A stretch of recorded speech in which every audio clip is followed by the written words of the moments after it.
Frères et sœurs, nous approchons de la fin de l'année liturgique.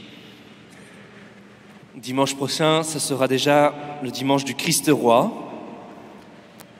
Et chaque année, à la fin de l'année liturgique, la liturgie nous donne à méditer sur des textes qui nous parlent des fins dernières. La foi chrétienne nous enseigne que nous sommes tendus vers le retour du Christ dans sa gloire. À la fin des temps, le Christ reviendra. Il viendra juger les vivants et les morts, et son règne n'aura pas de fin. On ne sait pas quand ce sera, les anges ne le savent pas, le Fils ne le sait pas lui-même, et nous n'avons pas à chercher à le savoir. Si certains prétendent le savoir, eh bien c'est une fausse piste, c'est une erreur. Et nous sommes tendus, tout en étant tendus vers cette fin des temps, nous sommes tendus vers cet aujourd'hui où le Christ est présent. Je pensais à cette phrase de Sainte Thérèse de l'Enfant Jésus qui disait « Pour t'aimer, ô Jésus, je n'ai qu'aujourd'hui. » Je n'ai qu'aujourd'hui. Alors dans les textes, nous entendons des images impressionnantes, peut-être même effrayantes, de cette fin des temps. C'est un langage symbolique qui dit la vérité, mais qui ne doit pas être directement lu au sens littéral. Ces textes nous parlent d'un bouleversement dans l'ordre du monde, un bouleversement cosmique, un bouleversement de toute l'humanité. Ces textes nous parlent des douleurs d'un accouchement qui dure, l'accouchement d'un monde nouveau, où le mal aura été totalement vaincu et détruit.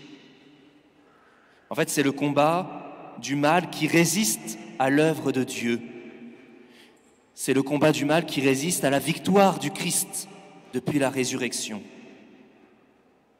Et ce combat, il est dans le monde et il est aussi en chacun de nous, un combat intérieur, un combat spirituel pour laisser la lumière de Dieu prendre toute sa place, que nous puissions faire ce pas dans la foi d'une confiance totale en la volonté de Dieu qui nous aime.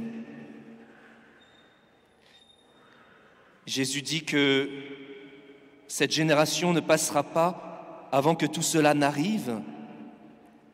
Cette génération, c'est nous, non pas nous parce que nous sommes en 2024, mais nous parce que nous sommes l'Église. Cette génération, c'est l'Église depuis la résurrection jusqu'à la fin des temps. Nous vivons ces bouleversements, ces combats dans notre monde. Nous voyons par exemple les catastrophes naturelles, les guerres, les épidémies. Tout cela peut nous troubler, nous inquiéter. Nous voyons en nous ce combat intérieur. Nous aimons le Seigneur, nous voulons l'aimer, et pourtant nous sommes comme partagés à l'intérieur de nous-mêmes. Alors, ne cédons pas à l'inquiétude, à la peur. Nous avons une espérance qui nous habite, pas un faible espoir, mais une espérance, c'est-à-dire une ferme confiance qui s'appuie sur la résurrection de Jésus.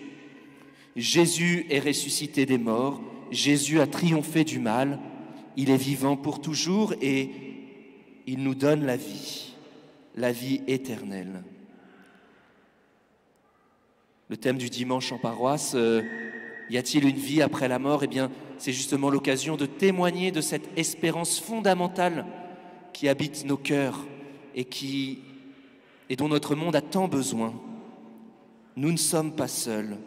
Dieu est là, Dieu est bon, Dieu nous sauve.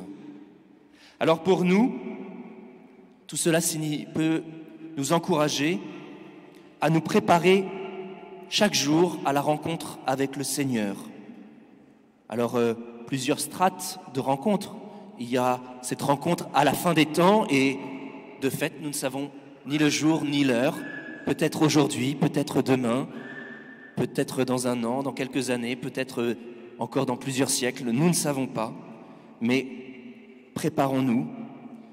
À l'heure de notre mort, là non plus, nous ne savons pas. Vivons de manière à être prêts à rencontrer le Seigneur.